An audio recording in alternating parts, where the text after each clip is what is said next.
Imran series Tariq بھنور، تحریر M.A. رات، episode 10۔ یہاں کیوں آئے ہو؟ میرا مطلب ہے شہری لائق میں۔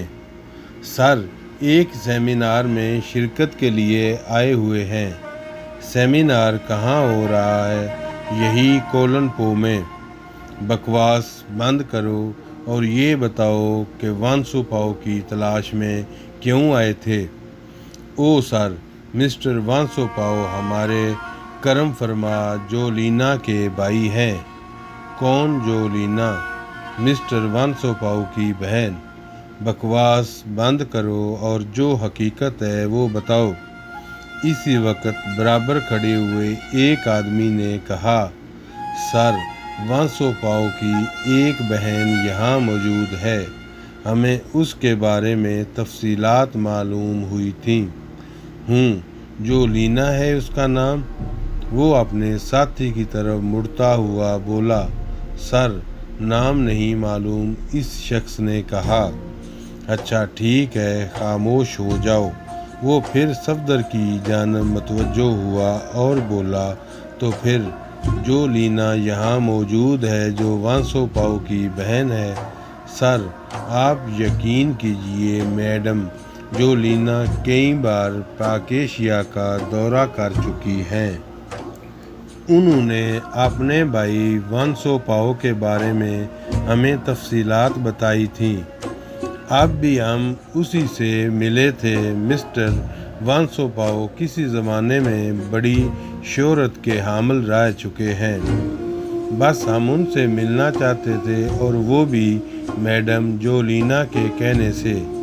میڈم جولینا کا کہنا تھا کہ وانسو پاؤ نے ان سے قطع تعلق کر لیا ہے اور ان سے کبھی نہیں ملتے۔ میڈم جولینا اس قدر نافیس خاتون ہے کہ ہم ان کی آنکھوں کے آنسو برداشت نہیں کر سکے، اور میری ساتھی خاتون نے طے کیا کہ ہم دونوں وانسو پاؤ کو سمجھانے کی کوشش کرتے ہیں کہ کم از کم بہن کا خیال تو رکھا کرے۔ بس اس لیے ہم گیرٹ کلب گئے تھے۔ گیرٹ کلب کے بارے میں تمہیں کس نے بتایا تھا؟ سر، میڈم جولینا نے۔ انہوں نے یہی کہا تھا کہ وانسو پاؤ کہاں رہتا ہے اور کیا کرتا ہے، یہ تو انہیں بھی نہیں معلوم، لیکن وہ اپنی شامیں گیرٹ کلب میں گزارتا ہے، صفدر نے کہا، اور طویل القامت آدمی نے الجھی ہوئی نگاہوں سے دوسرے لوگوں کی جانب دیکھا، اور ان کے ایک ساتھی نے کہا، یہ لوگ تو ویسے بھی سر معمولی سے لوگ معلوم ہوتے ہیں، تو پھر انہیں کیوں اغوا کیا گیا؟ سر، بہرحال یہ وانسو پاؤ کے بارے میں معلومات حاصل کر رہے تھے، اور آپ جانتے ہیں کہ آج کل یہاں شہری لائق میں وانسو پاؤ کے بارے میں معلومات حاصل کرنے والوں کی تعداد کیا ہو گئی ہے۔ پھر اب کیا کیا جائے؟ تم ان لوگوں کو یہاں تک لے آئے ہو۔ سر، کوئی خطرہ مول نہیں لیا جا سکتا۔ یہ واپس جانے کے بعد نہ جانے کیا کیا کہانیاں دوسرے لوگوں کو سنائیں گے، تو انہیں ختم کر دو، یہی مناسب ہے، دوسرے آدمی نے کہا، اور انہوں نے پستول نکال لیے، لیکن پھر ظاہر ہے کہ اتنی آسانی سے وہ ان پستولوں کو استعمال نہیں کر سکتے تھے۔ صفدر نے کھلی ہوئی رسی کے دونوں سرے آپس میں پکڑ لیے تھے اور تیار تھا۔ پستول والے آدمی نے آگے بڑھ کر پہلے صفدر کی جیبوں وغیرہ کی تلاشی لینے کا فیصلہ کیا، لیکن دوسرے لمحے صفدر کے دونوں ہاتھ آگے بڑھے اور اس نے شخص کو رسی میں لپیٹ لیا۔ رسی اس کی گردن پر لپیٹی گئی تھی، اور صفدر کا دوسرا ہاتھ پستول پر پڑا، چنانچہ پستول اس کے ہاتھ میں آ گیا۔ جولیا نے فوراً ہی نیچے چھلانگ لگا دی تھی، सामने खड़े हुए आदमी ने फौरन ही फायर किया, लेकिन सफदर होशियार था। उसने अपनी गिरफ्त में फंसे हुए आदमी को सामने कर लिया। गोली उसके सीने में पेवस्त हो गई।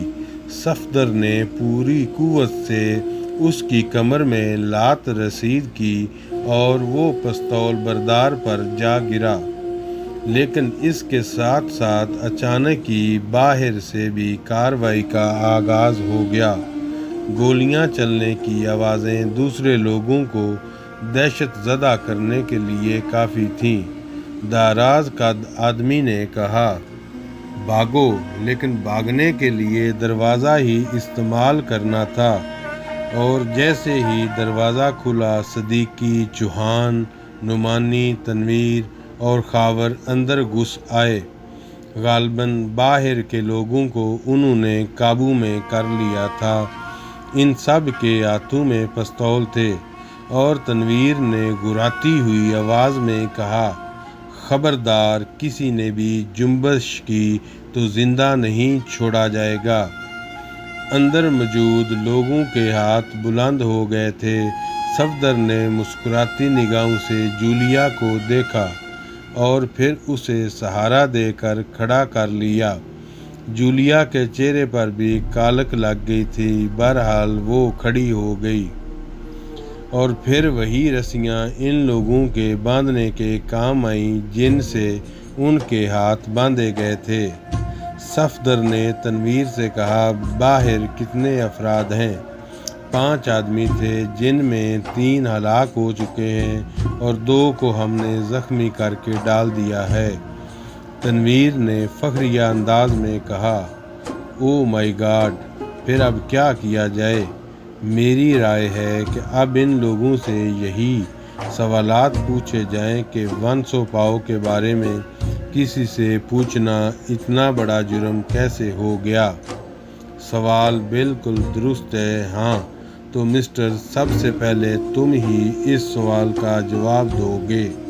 सफदर ने करख्त लहजे में इस शख्स से कहा जिसने सफदर से सवाल किया था, और जवाब में इस शख्स ने सफदर के चेहरे पर थूक दिया, मगर सफदर एक झटके से पीछे हट गया और फुर्ती से पिस्तौल निकाला और सीधा किया और गोली इस शख्स के सीने में उतार दी।